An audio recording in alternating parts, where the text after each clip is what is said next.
മക്കൾക്ക് ബാപ്പയിൽ നിന്ന് ഹക്കുകളുണ്ട്, അത് വാജിബും സുന്നത്തുമായി കിടപ്പുണ്ട്.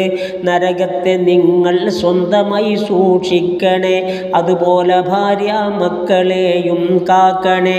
ഖുർആൻ ശരീഫ് ഇത് നോക്കിയാൽ കാണുന്നതാ,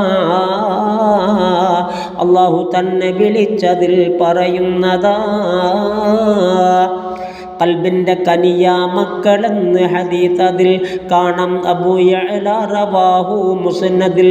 മകനുള്ള മരണം കേട്ട് ലുഖ്മാൻ ഉടനടി എനിക്കുള്ള കരളും പൊട്ടിയെന്ന മറുപടി. മക്കൾ നമുക്കല്ലാഹു ചെയ്ത ഔദാര്യമാ. നഹ്ൽ എന്ന സൂറത്ത് ഓതി നോക്കിയത് വ്യക്തമാ. നിലയ്ക്കിന്ന് താങ്ങും തണലുമാണവരുള്ളത്, കുഴയാത്ത കയ്യാണെപ്പോഴും കൂടുള്ളത്. അവരില്ല എങ്കിൽ അന്ന് നീ നിസ്സഹായന, നീ ഭീമനായാൽ തന്നെയും ബലഹീനനാ. അതുമാത്രമല്ല സമർത്ഥനായൊരു കേമന, നീയെങ്കിലും അവരില്ല എന്നാൽ ഊമന. ചുരുക്കി പറഞ്ഞാൽ എത്ര വൻ പിടിപാടും തൂങ്ങുന്നതല്ലൊരു തുള്ളി രക്തത്തോടും. മൗത്തിൻ്റെ ശേഷം നിന്റെ മേൽ അലിവോട് പ്രാർത്ഥിക്കലും ഇവരല്ലയോ റബ്ബോട്. അവർക്കുള്ള പ്രാർത്ഥന അല്പനം നിനക്കുണ്ട്, അതുകൊണ്ട് ഖബർ വിശാലമാകലുമുണ്ട്. പറയുന്നു ത്വാഹ സയ്യിദുൽ അദ്നാനി, ഓടാതെ നിന്നത് കേൾക്കിയ അബവാനി. സ്വന്തം തനിച്ച് വിരണ്ട് മണ്ണറയ്ക്കുള്ളിലെ കിടക്കുന്ന കാലം തീർച്ചയാണ് നിന്നിലെ. വാത്സല്യ മക്കൾ കൺതടം ഒലിക്കുന്നതായി വന്നവിട നിന്നും കൊണ്ട് കൈയുയർത്തുന്നതായി. എന്നാൽ നിനക്കത് കൊണ്ട് ഈ നാസുള്ളതാ, അത് നിന്റെ സ്വന്തം മക്കളാൽ ലഭിക്കുന്നതാ.